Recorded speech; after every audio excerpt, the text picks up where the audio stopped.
Okay, let me tell you about a situation I ran into back in my music store days.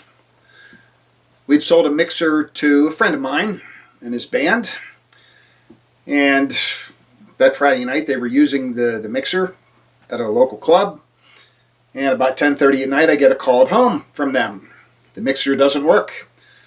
They're pushing the fader up on the keyboards, and the keyboards aren't getting any louder. They can't hear them. What's wrong? So anyway, I wasn't gigging that Friday night, so I got in the car and I hopped out and drove to the club. And let me show you what I found. Now, this wasn't a UI16 or UI24 mixer. In fact, it wasn't a digital mixer at all back in those days, but the same situation could occur on a UI16. Let me show you. So when I got to the club and looked at the mixer, it looked something like this. Now, I've simplified it here. For example, obviously the drums, they had kick, snare, and so forth. I don't know why that solo's on. But they had their vocals, and they had the vocals assigned to one submix, and they had their instruments. The instruments were lower, as you would expect, playing in a club, to sub 2. Okay, and what had happened is the instruments were still too loud, and the idea was, well, we got one submix for the vocals and one for all the instruments, so if the instruments are too loud, we can turn them down. And they had the instruments turned way down, pretty much off. Well, the keyboard guy didn't have an amp on stage. The guitar player and the bass player, you know, they had amps on stage. You could have turned them off and still heard them plenty. So they weren't getting enough keyboard through the PA system. And I thought, oh, well, we'll just go and we'll turn up the keyboard. And they would play with this fader, turn it up, and they still could not hear the keyboard. They couldn't get the keyboard loud enough. And I think it comes down to a misunderstanding of what these submixes are. These submixes are very much like your master volume control. In fact, they are a master volume control for everything that passes through them. There's actually audio that passes through the submix. For example, all the vocals are mixed together, and that audio passes through submix 1. All the instruments are mixed together and pass through submix 2. It's like a master volume. So if you have the master volume way down there, there's the master volume, it doesn't make much difference what you do with this. You've already set the limit here. You've already limited how much there is. You're not going to get any louder than that, no matter what you do with these faders. Okay, so you got to be careful with, you have a submix. If you set that volume too low, you're going to lose stuff out of the mix.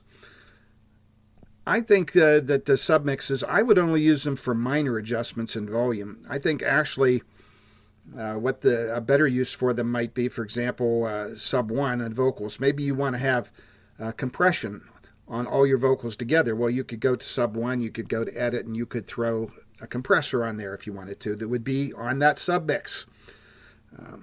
I don't do that. That's I try to keep stuff simple, but you could. You know, you could put your effects on submix 1 if you wanted all of them there. But if you're going to use them to adjust volume, be careful, because if you go too far with this, you got to remember, you're setting the upper limit here. You're setting the volume limit. And if you get that too low, these ones over here aren't going to do anything. All right? So that was their situation. So I explained that to them and had them bring the submix back up. It didn't make much difference with the guitar and the bass and the drums. You could turn them off in this place. But now with the submix back up, you had your normal keyboard thing. Now, if they were using VCAs, it would have been a whole different story. Of course, the UI16 doesn't have VCAs, but the UI24 does. And if I can pull up a Mackie demonstration, I'll show you what would be different about a VCA versus a submix. Now here we're looking at a demo of the Mackie DL series mixer. I've set up kind of the same thing, but this time rather than submixes, I've got VCAs. Now VCA is like a remote control of your faders. In other words, if I grab VCA 1, I can pull the volume down on the faders of whatever is assigned to VCA 1. You can see over there the vocals going down. Likewise, here I have the instruments.